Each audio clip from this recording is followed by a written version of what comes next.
Wait, what the heck? Oh, dude, my presentation isn't working.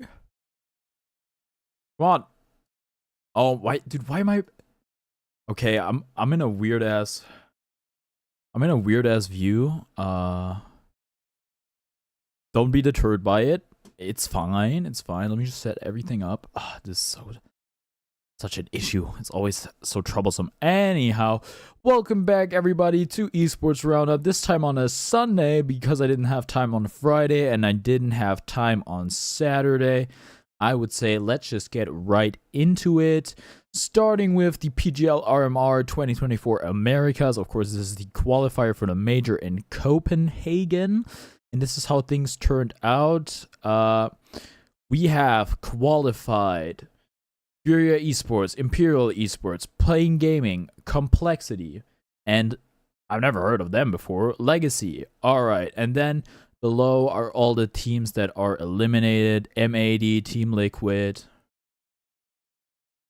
Audic, Red Canids. Dude, this is so scuffed with the thing. I hate this. In case you were wondering, like, I can't see the presentation properly. Boss, MIBR, Wildcard Gaming, Nouns Esports, Elevate, RNG, and Bestia. Then moving on to the VCT Americas, we've had that happen. Basically, just the bracket. Top two teams advanced. It was EG versus Loud, and Energy versus Sentinels, and Loud and Sentinels won those respective games. So congratulations to them. They are qualified for champions, I want to say. I'm not entirely familiar with the system. Then on the China side of things, we've also had the playoffs happen. The only thing that was up in the air was like the finals, and then in that case, Edward Gaming beat Fun Plus Phoenix 3-1. Congratulations to Edward Gaming. All right, moving on to the VCT EMEA, basically the same thing. Again, the only thing that changed was like the finals, and I think Carmine Corp was up 2-1 on Heretics last time we reported on it, and Carmine Corp won. Congratulations to them. Now, happening right now, the grand finals of Dream League. Shit, hold on. All right, Team Heretics versus Carmine Corp. Yeah, last time the only thing that was up in the air was the finals, and Carmine Corp took that 3-1. Last time we reported on it, they were already up 2-1. So, yeah, congratulations to them. All right, up next we have Dream League. The grand finals are happening right now. This is what the bracket looks like. We've got Team Falcons versus Bad Boom Team in the grand finals. As you can see, the group stage 2 happened.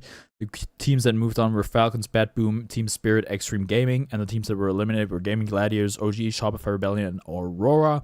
Right now, Team Falcons is up 2-0 versus Bad Boom Team, and they got a pretty big lead in Game 3 here, so it's looking like Team Falcons is gonna take this one 3-0 and win their second consecutive tournament. But that's not set in stone. All right, moving on to the LPL. We had some changes in the standings, notably Invictus Gaming moving up 4 spots. Pretty impressive. Ninjas in Pajamas moved down 3 spots. Basically, you can see all this stuff here. I'm not going to go every single team because that's going to take way too long. And then we have the LEC Spring happen. They were like, for some reason, their winter season took like a lot longer, probably because they have playoffs and stuff. Whatever. They're also now in spring, and we've had a few games played, basically 1 game each. So we have teams tied for first and tied for 6. The teams that won are first, the teams that lost are 6. All right, and then finally we have the LCS, the League Championship Series, where we had some minor changings in the standings. Notably, Immortals is now last instead of Shopify Rebellion. FlyQuest is still first. All right, okay, now moving on to our main stories. The first one is Sea of Space Cassidy. Yes, Overwatch 2 came through with another big collab. I gotta say, this one is a pretty freaking cool one.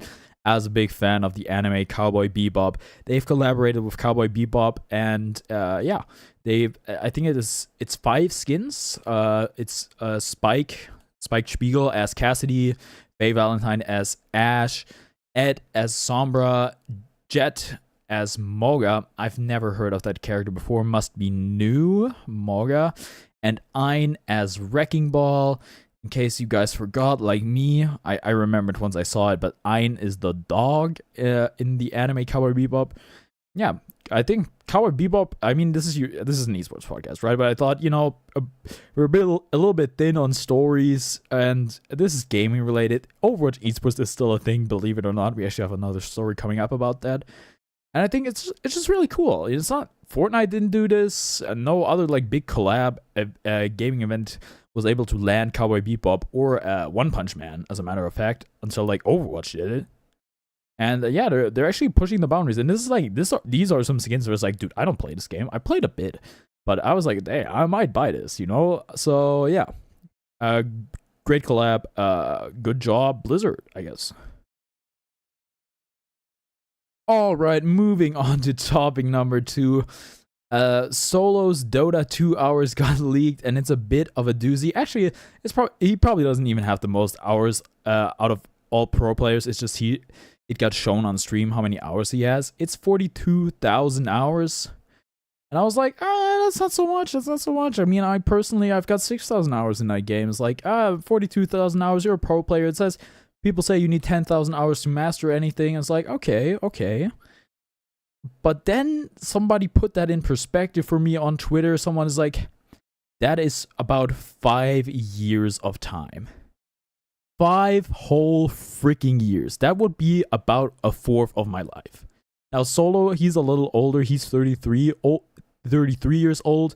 It would be like about a sixth of his life, which, is less, but that's a lot, man. That is a lot. So, yeah, so I don't know how I feel about this, to be honest. Maybe a bit of a wake-up call for me personally. But yeah, it definitely shows some insane dedication and what it takes to get to the top in that video game. Definitely very demanding, and you really gotta put in the time. Because obviously, I think he's one of the premier players of the game, at least historically. Right now, maybe not so much, but still, he's still out there. He's still competing. So yeah, make of that what you will. But 5 years, definitely an insane amount of time. And finally, for our last topic, this is a big one. Disband any %. I actually have to pull up the tweet real quick. Alright, yeah. Basically, M80, the esports org, they signed an Overwatch team to compete in Overwatch for whatever reason. The Overwatch League's gone. I don't know. Maybe it's better now to compete in Overwatch. I don't know.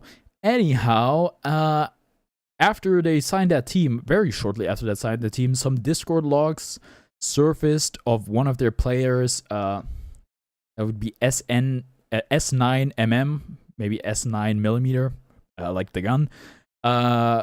Using racial slurs in Discord.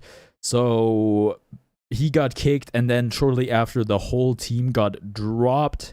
So yeah, that team lasted less than 24 hours, which I believe might be a new esports record. Definitely insane innovation in the speedrun category, disband any %.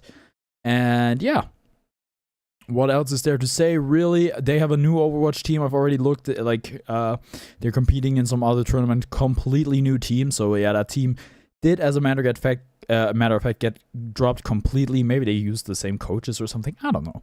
Anyhow, I think that one is pretty bizarre and kind of reflects how unstable esports is as a whole. Of course, to be dumb enough to write such stuff in Discord is insane to me, especially because this was like from, I think, 2022 and 2023. It's like, how freaking stupid do you have to be? And that's, of course, a real shame, especially for his teammates, most likely, and bad for the org, of course. But yeah, that was our big story of the week.